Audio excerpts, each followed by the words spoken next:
So it's day 48 of the Iran war. Focus of attention has been on the Strait of Hormuz, particularly since America started its blockade. Lots of reports of some traffic still getting through the strait, but the story behind that is that whilst the Iranians control the actual strait itself, the American military blockade is actually down in the Gulf of Oman.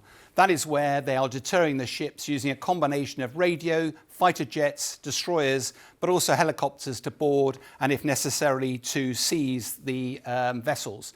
But frankly, with both Iran and America looking to try to blockade and close this, there's no significant traffic going through and certainly no significant quantities of oil or gas to ease the global energy crisis.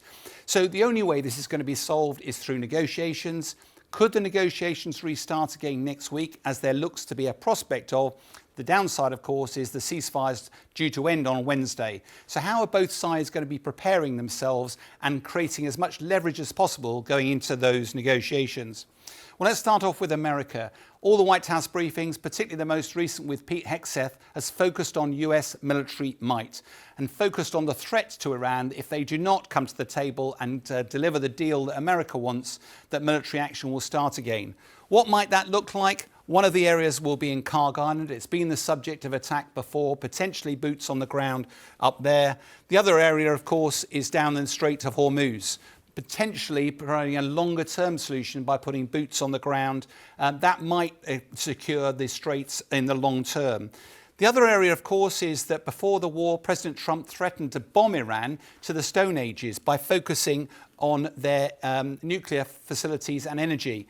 The uranium enrichment plants and the nuclear energy plants would clearly be one of the focuses. And the other area, of course, as we said, the energy generation plants. We've only shown one here. There are over 400 on the ground. Potentially, that would be a very, very long campaign. The other area of leverage for the US is targeting Iran's leadership. They've done that once. They might strike the fear into those leaders that they'll come after them again. Regardless, Pete Hegseth has said that US military machine is locked and loaded. The challenge, of course, there is despite the unique military capability that the US possesses, they've not been able to translate being a military superpower to actually delivering strategic success in this military campaign. And that has emboldened Iran. And of course, that bodes well for the Iranians as they go into any form of negotiation. So what is going to be the focus for the Iranians as they gain leverage in this campaign? Well, one of the key areas of leverage will continue to be the Strait of Hormuz. Regardless of what America says, is that Iran still controls the Strait of Hormuz. It's not clear what military capability is left, but just the threat of military action alone is enough to stop the global movement of energy through that strait. The other area, of course, is that Iranians have threatened to use their Houthi proxies to close the Bab al-Mandab Straits.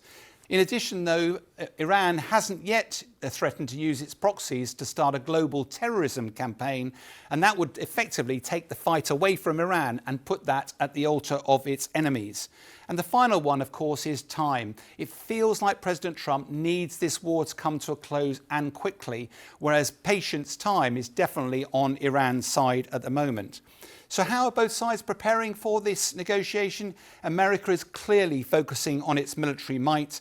It is threatening Iran with all sorts of military action if America doesn't get the outcomes it wants. But it is worth reflecting. President Trump always said Iran has no cards in this negotiation, but it's pretty evident from events on the ground that as the war has developed, Iran has gained more and more influence and potentially has a winning hand.